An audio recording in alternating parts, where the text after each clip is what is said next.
네, 오늘 하나님 주신 말씀은 사도행전 2장 14절에서 36절 말씀 되겠습니다.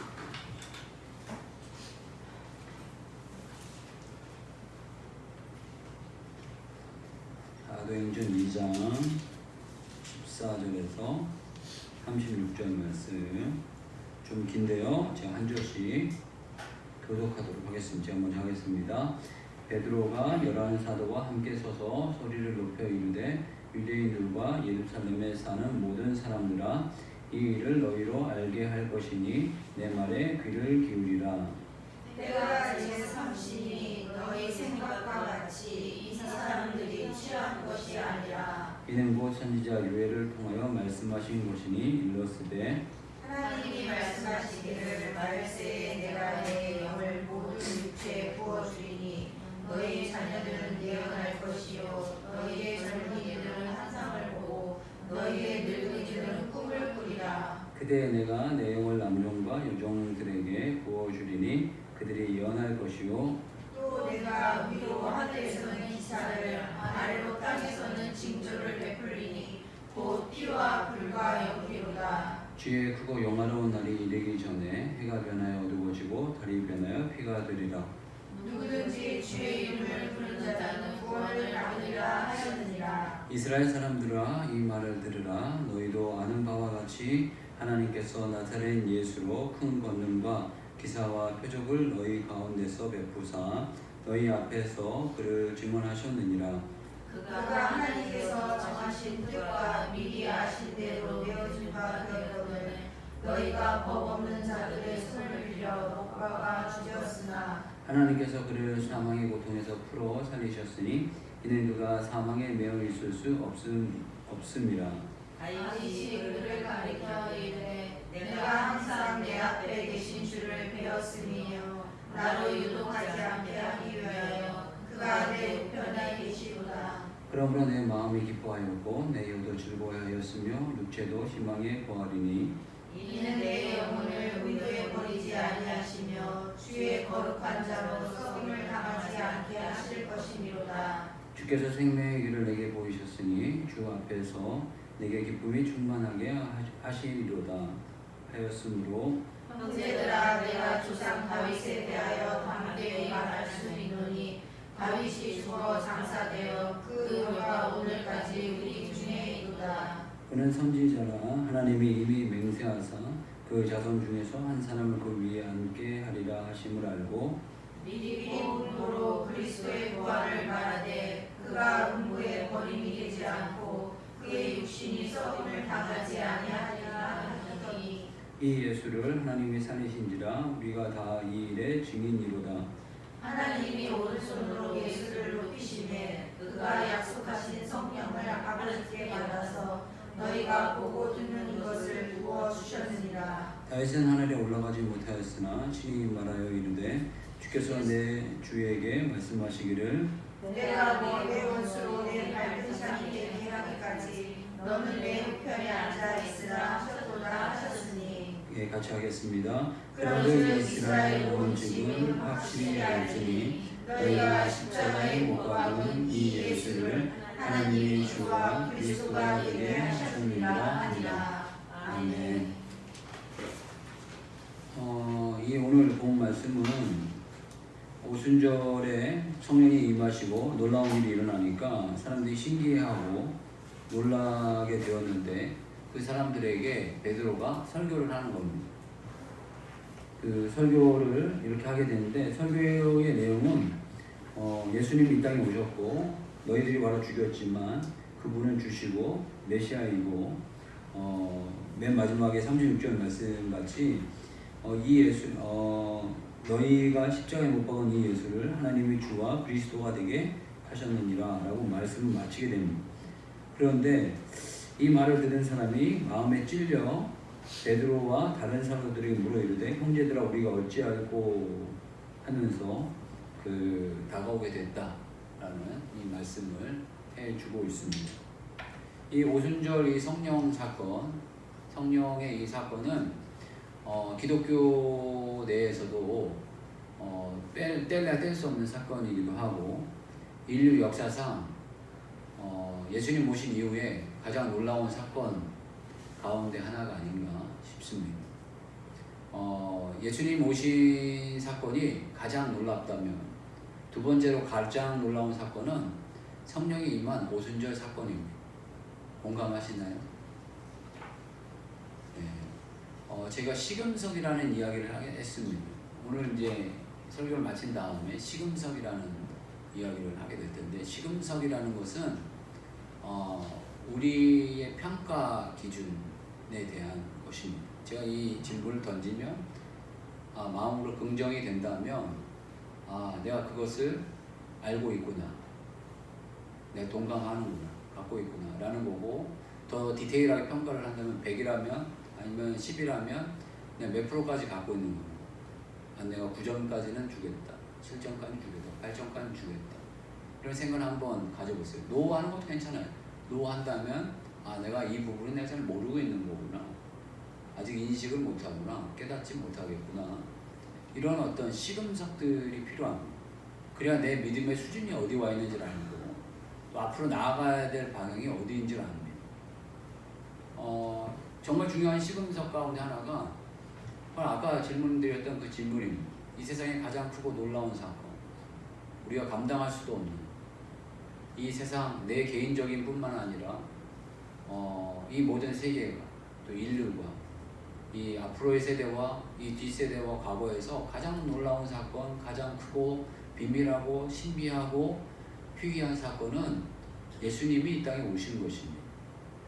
만약 여러분들이 긍정한다면 긍정에다가 몇 점을 주시겠습니까? 여러분들의 믿음이 바로 그 수준입니다. 부정한다면 그냥 그걸로 끝나는 겁니다. 아직 내가 믿음이 아직 잘 안 돼 있구나, 복음이라는 것이 정리가 덜 돼 있구나, 알기는 알지만 그냥 대충 알고 있구나 라고 그렇게 생각하시면 됩니다. 모른다, 아니다 라고 생각을 한다면 그분은 또 그분 나름대로의 뭔가를 다시 한번 처음부터 점검해 볼 필요가 있습니다. 제가 하는 이야기는 제가 하는 이야기가 아니라 하나님 말씀이 그렇게 이야기하기 때문에 여러분들에게 이야기하는 겁니다. 이 성경 말씀은 그러지 않습니까? 예수님 이야기다. 구약은 오실 예수님, 신약은 오신 예수님에 대한 이야기만 하고 있습니다. 왜 그러냐면 그 이상도 그 이하도 중요하고 값어치 있고 우리가 반드시 알아야 될 이야기가 아니기 때문에 이 이야기만 하는 겁니다. 요한복음의 말씀과 같이 다른 이야기들이 정말 많이 있지만, 예수님에 대한 이야기도 다른 이야기가 많이 있지만 거두절미하고 이렇게 이야기하는 것은 우리에게 구원이 있다는 것을 알려주고 새 생명이 있다는 것을 알려주고 영생이 있다는 것을 알려주기 위해서 그 초점에 맞춰서 이야기를 한다는 거예요. 다른 잡다한 이야기를 많이 해버리면 책이 너무 두꺼워져서 우리가 감당을 못하니까, 정말 이 구원에 대한 이야기만 하는데도 책이 이렇게 두꺼운데 그 외에 다른 비법에 대한 것을 이야기하면 감당이 안 되니까 이렇게 이야기한다는 거죠. 다시 풀어서 이야기를 하면 거두절미하고 우리가 구원은 반드시 알아야 되고 구원의 원리와 이치와 진리를 깨닫기만 하면 나머지는 덤으로 그냥 따라온다는 거예요. 먼저 그의 나라와 그의 의를 구하라, 그리하면 이 모든 것을 너희에게 더하시라는 이 말씀과 같이 우리가 먼저 그의 나라와 그의 의에 대한 값어치를 확실히 알면 나머지는 그냥 덤으로 따라오고 그냥 풀리는 문제라는 거예요. 그리스도인은 이 세상의 인생의 문제에 매여 있으면 안 됩니다. 만약에 이 인생의 문제에 매여 있다면 자기 자신을 계속 점검해야 됩니다. 내가 복음을 잘 알고 있는가? 하나님의 말씀을 잘 알고 있는가? 아직 풀리지 않는 물질의 문제, 자녀의 문제, 건강의 문제, 관계의 문제, 이런 것들이 있다면 이런 건 부수적인 문제입니다. 나를 성장시키거나 또 나를 겸손하게 만들거나 또 하나님 앞에 더 무릎 꿇게 만들거나 이런 부수적인 문제지 근본적 문제가 아닙니다. 더 크게 이야기하면 사회적인 문제, 이 지금 코로나 바이러스의 문제, 이 모든 문제도 예수님께 있습니다. 근본적으로 예수님께 답이 있습니다. 이것 또한 시금석입니다. 여러분들이 이거에 대한 공감을 하느냐 안 공감하느냐에 따라서 여러분들의 믿음의 평가가 됩니다. 이것 또한 개인적으로 점수를 매겨보세요. 아, 나는 5점짜리, 난 4점짜리, 아니 나는 한 7점 정도 되는구나, 난 8점 정도 되는구나. 아니 공감도 못하는구나. 공감도 못한다면 다시 한번 복음을 점검해 보시면 좋겠습니다. 하여간 이 오늘 이 그 본문에서 이 오순절 사건이 일어난 이후에 베드로가 이만큼 변했다는 것에 대해서 이야기해 주고 있습니다. 정말 이 베드로가 변한 게 여러 가지 변한 게 있지만 한낱 어부였습니다. 지식도 없고 배운 것도 없었습니다.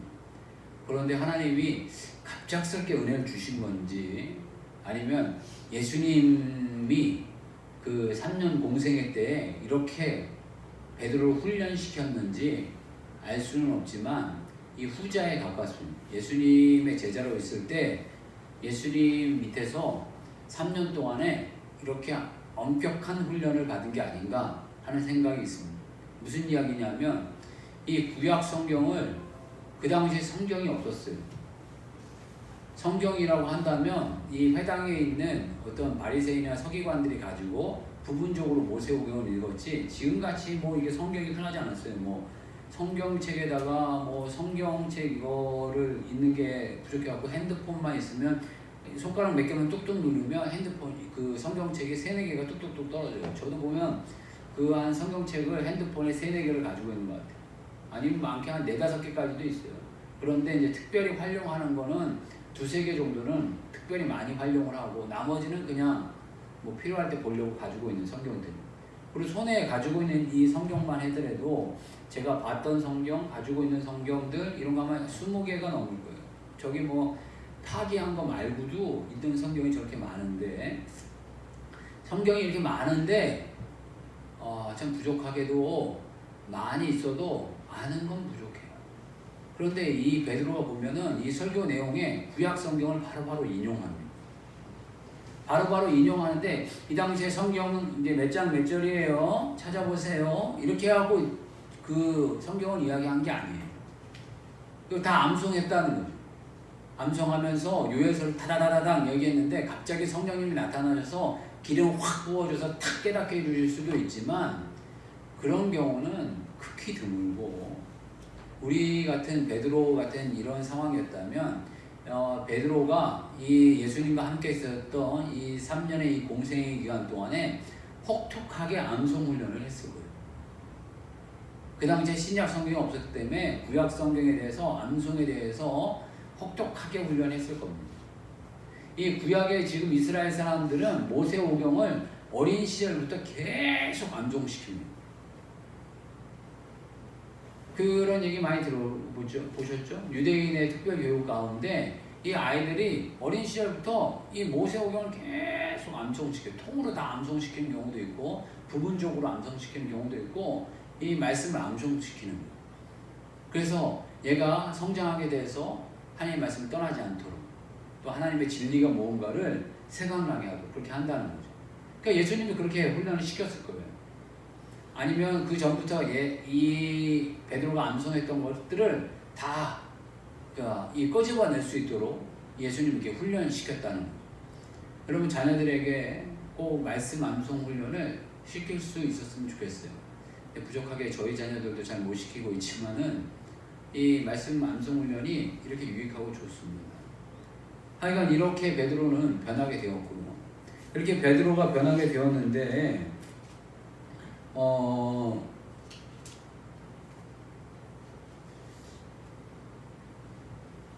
이 베드로가 이렇게 변하게 된 이 상황 가운데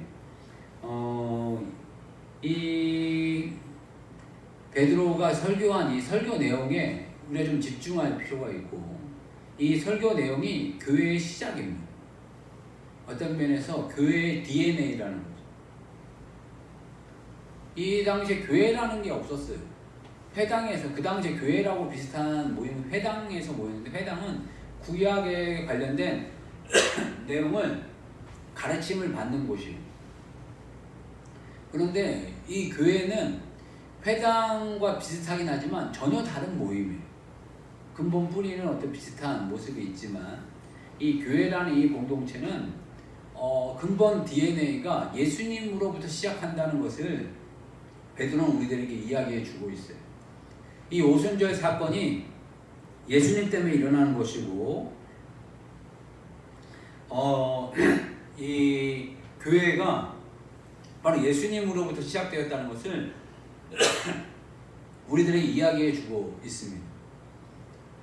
그런데 이 세상 사람들은 교회에 대해 뭔가 그 다른 생각들을 가지고 있어요.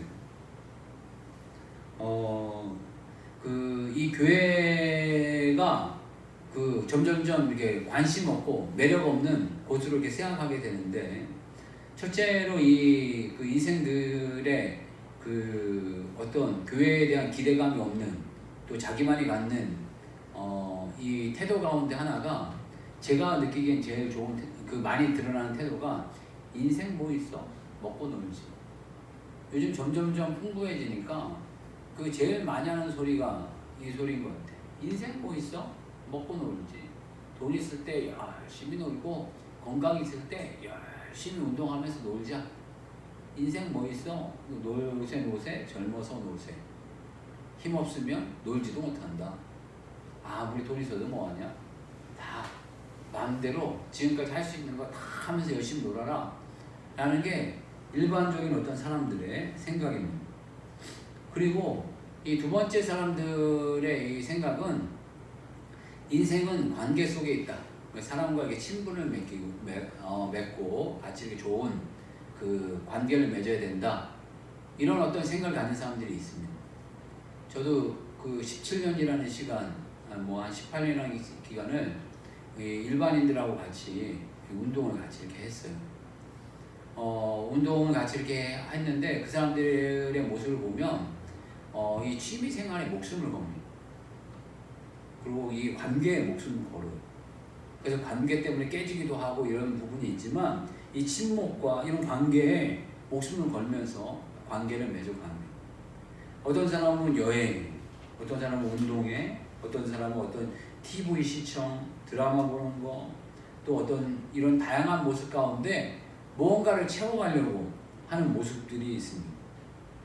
그리고 교회의 어떤 본질을 정확하게 깨닫지 못하니까 다른 것으로 채우려고 합니다. 열심히 배우면 된다. 그래서 배움의 즐거움을 누리려고 합니다.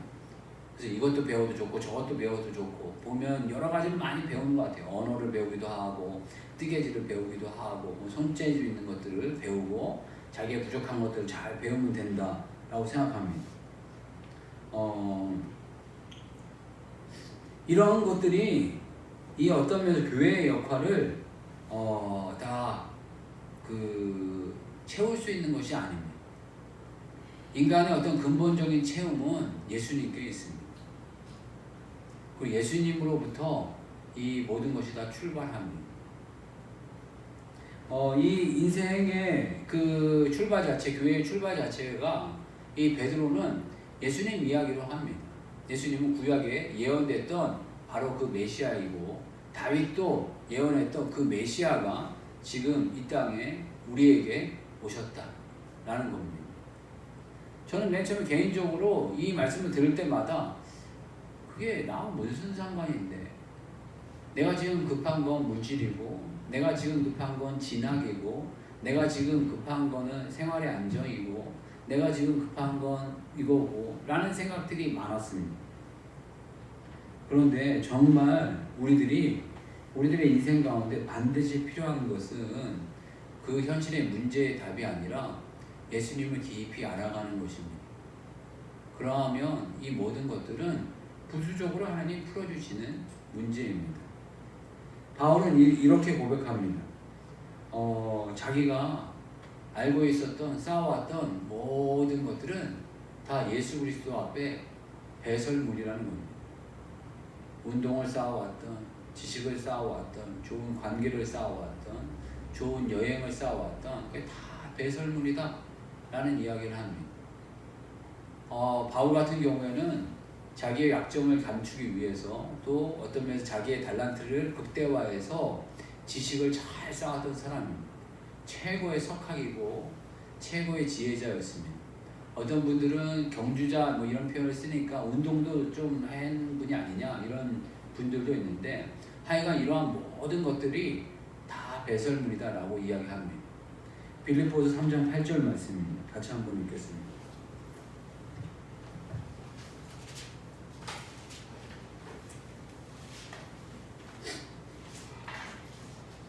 빌립보서 3장 8절 말씀.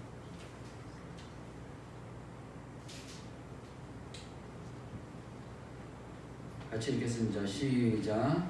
또한 모든 것을 해로 여기는 내 주 그리스도 예수를 아는 지식이 가장 고상하기 때문이다.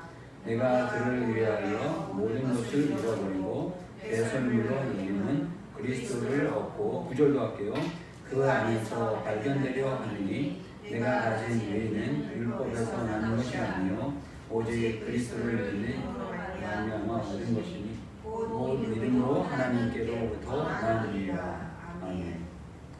바울이 이렇게 빌립보에서 고백하고 있습니다. 자기가 가지고 있던 모든 것들은 하나님 앞에 다 쓰레기 같다는 거예요. 예수 그리스도를 아는 이 고상한 지식이 최고로 가치 있다 라는 고백을 하고 있습니다. 이 또한 시금석의 말씀입니다. 여러분, 여러분들이 최고로 알고 있는 게 뭔가요? 여러분 자신에게 물어보세요. 정말 예수님을 아는 것이 내 인생의 최고의 가치인가? 아니면 돈 한 100억쯤 얻는 게 더 유익한가? 여러분은 아직 그 바울의 경지에 못 도달하는 거예요. 저도 마찬가지예요. 아니면 바울의 경지에까지 가지 못한다 하더라도 바울의 이런 어떤 고백, 방향성을 깨달았느냐 우리가 묻는다면 이 방향성도 못 깨달은 경우가 많은 거예요. 그냥 현실에 급급해서 돈 많이 주시는 거, 그냥 명예를 얻는 거, 좋은 안정된 직장 얻는 거, 또 좋은 사람 만나는 거, 좋은 남편 만나고, 좋은 아내 만나고, 또 좋은 친구 만나고, 이게 최고의 가치인지 정말 예수 그리스도를 아는 이 지식만큼이 정말 놀랍고 비밀한 가치인지 한번 여러분 자신에게 묻고 점검해 보시기 바랍니다. 조금 더 다른 이야기를 하면 이 베드로가 이 기독교를 설명할 때 예수님 말고 하고 싶었던 얘기가 없었겠나요? 여러분, 여러분들에게 누군가 기독교에 대해서 이야기해 주세요 라고 이야기하면 뭐라고 이야기했어? 내가 말이지 옛날에 병 들었는데 기도했더니 나았어. 내가 말이지 가난하고 궁핍하고 아무것도 없었는데 내가 교회 와서 열심히 기도했더니 가난이 풀렸어. 내 자녀들의 일들이 풀리지 않고 답답했는데 기도해서 뭐 이렇게 했더니 다 나았어. 솔직히 말해서 이거는 기독교가 아닙니다. 그런 일은 심하게 표현하면 저 무당집 가도 잘합니다. 절은 가능할런지 모르겠는데 무당이나 점집, 좋은 무당 만나면 그 정도는 다 합니다. 그게 얼마나 저급한 수준의 이야기를 하고 있는지 우리가 모르고 이야기를 하는 거예요. 제가 베드로라고 생각하고 그런 입장에서 제가 이야기를 해볼까요? 기독교가 뭐냐고 여러분들이 물어보시면 그런 사람 입장에서 베드로라고 한다면 뭐부터 이야기하겠어요? 전 이것부터 이야기하겠어요. 내가 말이지 어느 날 한밤중에 풍랑이 일어가지고 배에 있어가지고 다 죽을 뻔했지. 나 또한 죽을 뻔했어. 그런데 갑자기 눈앞에 유령이 나타나는 거야. 터벅터벅 나에게 걸어왔지. 잘 보니까 그게 예수님이라는 분이었어. 이 12제자가 있었는데 11제자 다 같이 겁먹고 있었지만 나는 그래도 예수님께 요구를 했어. 예수님, 당신이 무리를 걷는데 나도 걷게 해주세요. 아무도 11제자는 그 얘기를 못했지. 근데 나는 얘기했어. 그리고 나는 걸었지. 니들 무리를 걸어봤어. 그 기분을 알아? 그 맛을 알아? 나는 무리를 걸었어. 한 발짝, 두 발짝, 세 발짝. 그런데 갑자기 풍랑이 일어서 내가 약간 겁을 먹었어. 그때 내가 물에 팍 빠지는 거야. 그랬는데 특별히 우리 주님이 나를 사랑하셔서 다른 사람도 아니 나를 사랑하실 때 나를 건져주셔서 내가 살았고 그 배에 왔고 그 배에 모든 풍랑이 잠잠했지. 라는 이야기를 자랑스럽게 할 수 있었을 거예요. 그리고 이런 자랑스러운 이야기는 한두 가지가 아니었을 거예요. 베드로가 나타난 것만 그 얘기지만 오병이어의 사건 속에서 베드로가 안 나와 있지만 담당했던 부분이 있었을 거고, 변화산상에서 경험했던 것도 있을 거고, 또 여러분들 잘 알다시피 베드로가 이 물고기 거두어낸 사건 있잖아요. 처음 만나자마자 정말 어마어마한 물고기를 거뒀고, 예수님 부활을 알지 못했을 때 예수님 부활하신 예수님이 나오셔서 다시금 물고기를 거두게 하셔서 옛사람을 다시금 기억하게 만드신 다음에 153마리를 거두게 만드신 놀라운 사건도 있었어요. 그런데 사도행전에서는 단 한마디도 그런 이야기를 하지 않아요. 끝까지 하지 않아요. 했다는 이야기가 없어요. 왜 그랬을까요? 그런 이야기는 다 쓰레기라는 거예요. 그런 경험 또한 다 쓰레기고, 예수 그리스도가 그리스도이신 거, 예수 그리스도가 메시아인 거, 예수 그리스도가 나를 살리고 너를 살리고 우리를 살려서 영생을 주시는 것만큼 귀하고 값지고 놀라운 사건이 없다는 것을 알려주고 싶었고 깨닫게 해주고 싶었고, 그런 이야기를 자꾸 쓰면 성경은 점점 두꺼워지니까 거두절미하고 단 이 한마디, 단 이 한 주제 이야기하는데, 예수님이 메시아이고 예수님이 메시아이면 당신의 인생의 모든 문제의 답이시고 해결자이시고 우리를 건져주시는 분이라는 것에 대해서 확신 있게 얘기하고 싶었는데, 그런데 이 사건은 내 감정과 내 생각에서 나온 게 아니고 구약에서부터 너희들이 알고 있는, 너희들이 믿고 있는, 너희들이 절대 진리라고 신뢰하는 그 말씀 속에 증거되어 있던 예언의 말씀이다라는 것을 베드로는 이야기하고 있는 거예요. 저 같으면 이렇게 얘기 안 했어요. 저 같으면 이렇게 얘기할 수준이 못 돼요. 제가 만약에 베드로였다면 아까 약간 거만스럽게 이렇게 얘기했지만 더 거만하게 이야기할 거예요. 내가 예수님을 만났다. 그리고 내가 예수님, 그리고 예수님이 나를, 다른 사람도 아닌 나를, 이렇게 이야기했을 거예요. 그렇지만 거두절미하고 그것은 바울과 같이 다 쓰레기다라는 거예요. 저도 개인적으로 복음 전할 때 보게 되면 내 경험을 자꾸 이야기해요. 내가 만났던 예수님, 내가 나에게 뭘 했던 예수님. 그 이야기도 좋은 이야기지만 더 좋은 이야기는 예수님 근본 자체가 누구이신지, 예수님 그 자체가 누구인지를 고백해야 돼요. 그리고 그분을 자랑해야 돼요. 찬양 속에 이런 찬양이 있죠. 주 예수보다 더 귀한 분은 없네. 여러분들 인생에 그렇게 고백하나요? 주 예수보다 더 귀한 분은 없네. 예수는 나의 힘이요, 나의 소망, 나의 기쁨 되시네. 정말 예수님이 여러분들의 기쁨이고 여러분들의 소망이시고 참 진리이시고 길이신가요? 이게 바로 시금석입니다. 여러분들 평가해 보세요. 얼마나 기쁨이세요? 얼마나 자랑이세요? 그리고 얼마나 여러분들이 예수 그리스도 외에는 주 예수보다 더 귀한 것은 없네요. 정말 예수님을 그렇게 얼마나 더 귀하게 생각하는지 여러분 자신 한번 평가해 보세요.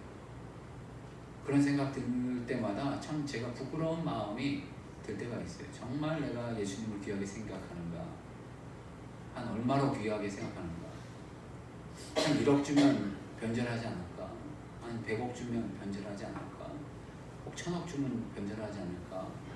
찌질하게 그 밑으로는 이야기하지 않겠어요. 내가 창피해서 내가 정말 다음 교회 내에는 그런 밑에 사람은 없겠죠. 이거 정말 예수보다 더 귀한 분은 없네. 이런 생각들을 저희들을 해봐야 됩니다. 그리고 제가 돌이켜서 이 말씀 준비하면서 생각해 보니까 20대에 만났던 예수님이 달라요. 30대에 만났던 예수님이 달라요. 40대에 만났던 예수님이 달라요. 그리고 50대가 되니까 정말 예수님 말씀은 아니지만 공자가 이야기했듯이 50대가 되면 지천명이라는 이야기 하잖아요. 하늘의 뜻을 아는 나이다. 이거는 아마 공자 수준에 이르러야 지천명이라는 얘기보다는 공자가 일반인들을 가르쳐주기 위해서 일반인들은 한 이 정도 되면 이 정도는 깨닫는다. 라는 의미인 줄 알아요. 제가 50대가 되니까 하나님의 마음이 조금씩 보이기 시작하는 것 같아요. 너무너무나 감사해요. 정말 하나님의 마음으로 예수님이 어떠한 분인가를 조금씩 알게 되는 것 같아요. 날마다 우리가 알아야 될 것, 예수님의 깊이와 넓이와 높이와 이런 것들을 우리들이 더욱 깨달아서 예수님을 알아가는 삶이 되기를 주의 이름으로 축복합니다. 그리고 이 세상의 특징 가운데 하나가, 이 세상은 지나친 낙관주의에 빠져 있어요. 지나친 낙관주의라는 건 다 잘 되는 거예요. 하면 된다, 할 수 있다, 한번 해보자.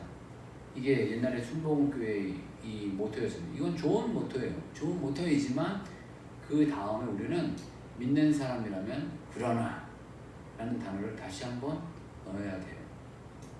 왜 그러냐 하면요, 하나님 세상을 이처럼 사랑하사 독생자를 주셨으니 이는 저를 믿는 자마다 여러 가지가 다 중요하지만 전 이 단어가 중요하다고 생각합니다. 멸망치 않고 영생을 얻게 하려 하십니다. 다시 풀어 이야기하면 이 세상은 멸망해버려야 되는데 그걸 막으셨다는 거예요. 멸망치 않고 영생을 얻게 하려 하십니다 라고 말씀하고 있습니다. 저는 코로나 바이러스 끝난 다음에 기대가 큽니다. 왜 기대가 큰지 근거로 이야기하겠습니다. 19세기 때요, 엄청난 사회적 발전이 일어났어요. 우리가 잘 알듯이 학교에서 배웠듯이 18세기 그 후반인가요?부터 증기기관차가 나타났어요. 그래서 모든 것들이 자동화되기 시작했죠. 그래서 기차가 생기기 시작하고, 그 다음에 기계화되면서 사람 필요 없고 기계화, 자동화 기계가 나오기 시작하는 거예요. 컨베이어 벨트 같은 것들이 19세기 초반에 이게 나타나기 시작했던 거예요. 그래서 대량 생산이 가능했어요. 물건들이 막 대량 생산, 대량 소비가 가능했어요. 이렇게 증기기관이 이렇게 나타나게 되면서 모든 것들이 다 발전하기 시작한 거예요. 자동차가 발전하기 시작했고, 기차가 발전하고, 자동차가 발전하고, 비행기가 생기고, 이런 어떤 그 기름에 의한 동력의 사건들이 벌어나게 돼요. 그런 어떤 게 발전하면서 갑자기 전화기가 생기기 시작했어요. 서로 간에 유통이 되고, 통신이 되고, 교류가 되기 시작한 거예요. 뭐 10년, 20일 걸리, 30일 걸렸던 게 일주일 만에 해결이 되고, 이게 지금으로는 애기에 이르지만 그 당시에는 혁명적인 거예요. 혁명적인 사건이 막 일어나기 시작했어요. 그럼 뭐 기타 등등 여러 가지 일들이 막 변하기 시작하고, 대량 생산, 대량 소비가 발전하면서 거부들이 막 나타나기 시작하는, 풍성해지고 모든 것이 다 잘 되고 다 평화롭고 너무너무 좋은 거예요. 그래서 귀족이 나타나고 막 이런 일들이 벌어지고, 그러다 보니까 점점점 진취적이 돼서 아시아까지 와가지고 아시아를 식민지화 만들고, 아프리카 가서 아프리카를 식민지화 만들고, 이러면서 엄청난 부를 얻게 됐어요. 그런데 엄청난 부가 일어났을 때 하나님께서 그 부를 계속 부하게 만들지 않으시고 그 부를 멈춰버리게 해주신 사건이 있는데, 그게 뭐냐면 1, 2차 세계대전이에요. 1, 2차 세계대전이 일어나면서 이 모든 부가 박살나면서 이 세계는 이 물질의 부흥으로 뭔가 이룰 수 없다는 것을 세상 속에 경고하셨어요. 그 다음에 얘기가 더 중요해요. 그렇게 전쟁이 일어난 이후에, 그런 이 어려움이 일어난 이후에 기독교 대부흥이 일어나. 사람들의 마음속에 이러면 죽는구나, 인생의 죽음이 있구나, 인생의 끝이 있구나라는 것을 자각하기 시작합니다. 그러면서 여러분들이 잘 아는 무디 선생님이라든가 이런 어떤 선생님이 나오고, 우리나라도 그 여파에 의해서 선교가 되기 시작하는 거예요. 젊은이들이 헌신하기 시작하고, 이 인생에 먹고 노는 게 정말 끝이 아니고 한 방에 하나님 멸하시는구나라는 두려움 속에서 20대 된 학생들이 이제 인생을 그렇게 먹고 노는데 살지 않겠다, 내 이 한 번에 된 인생을 이 선교 위해서, 하나님 말씀 위에 헌신하며 살겠다라고 결심한 사람들이 20대 사람들이에요. 그래서 언더우드 목사님, 아펜셀로 목사님이 우리나라까지 오시게 되는 계기가 그때 이후에 일어나기 시작하는 거예요. 이런 일들이 일어나게 되는데 지금 우리는 똑같아요. 우리가 지금 얼마나 부유했어요. 우리 대한민국 건국 이래 이렇게까지 부유했던 적이 없었어요. 우리가 인류 최고다라는 소리를 듣는 부분들이 있어요. 핸드폰, 삼성, 메모리 칩 이런 것들이 최고다라고 떵떵거리며 마음속으로 우리가 자긍심이 있고 교만해진 마음이 많이 있었어요. 그러나 코로나 바이러스로 이 바이러스 하나가 정말 우리가 망할 수도 있구나, 죽을 수도 있구나 라는 것을 점점점 하나님 자각하게 만드시는 게 아닌가 하는 마음이 있어요. 이거 뭐 쉽게 끝나길 원하는 마음 저도 많이 있습니다. 그렇지만 하나님 정말 낮추시고 괴롭게 하시려면 철저히 해주세요 라는 마음도 10% 있어요. 많이 있지 않아요. 그러면 제 자신이 너무 괴롭고 너무 힘들고 여러분도 너무 힘든 거 아니까 하나님 속히 좀 마무리해 주세요. 그렇지만 한편으로 그런 기도도 드려요. 요거 끝나면 큰 부흥이 일어나게 해주세요. 그 부흥 속에 저희 교회도 아멘. 같이 사용해 주세요 라는 마음이 있어요. 이 코로나 바이러스 어렵지만요 반드시 끝날 일이고요. 우리 시대에 요거 끝나고 난 다음에는 하나님 반드시 하나님 일을 하실 것이다 라는 확신과 기대감이 있습니다. 아멘. 그러니까 이 부분이 끝나면 반드시 저희들 나하고 이 세상은 낙관할 수 있는 세상은 아니라는 거 같이 저희들 나눴으면 좋겠습니다. 좀 길어졌지만 제가 이 부분까지는 좀 나누고 마치도록 하겠습니다. 제 인생을 돌아보니까 개인의 예언의 말씀이 있어요. 이거 근본적으로 가장 중요한 건 아까도 말씀드렸지만 이 세상에 가장 놀라운 사건, 예수님이 이 땅에 오신 사건인데 이 오신 사건은 그냥 나 갈게 하고 오신 게 아니고 약속된 예언의 말씀에 의해서 오셨고 약속된 예언의 말씀에 의해서 우리를 만드시고 약속된 예언에 의한 말씀으로 죽으시고 부활하셨다가 하늘나라에 가셨고 약속된 말씀에 의해서 주님은 오실 거예요. 근데 그 개인도 마찬가지라는 거예요. 저는 저번 주에 저희가 찾아오시는 하나님에 대해서 이야기를 했어요. 어떤 종교든지 우리가 찾아가야 하나님을 만나지 그분이 우리에게 오셔갖고 만나는 신은 없어요. 되게 신은 거만해요. 그리스 신화라든가 이런 거 보세요. 다 거만하고 교만한 신들이에요. 자기가 신의 능력을 가졌는데 겸손한 신은 없어요. 교만하지. 제가 많이 가진 사람들 잘 못 만나서 잘 모르겠지만 조금 가진 사람들일수록 대단히 교만한 사람들 많아요.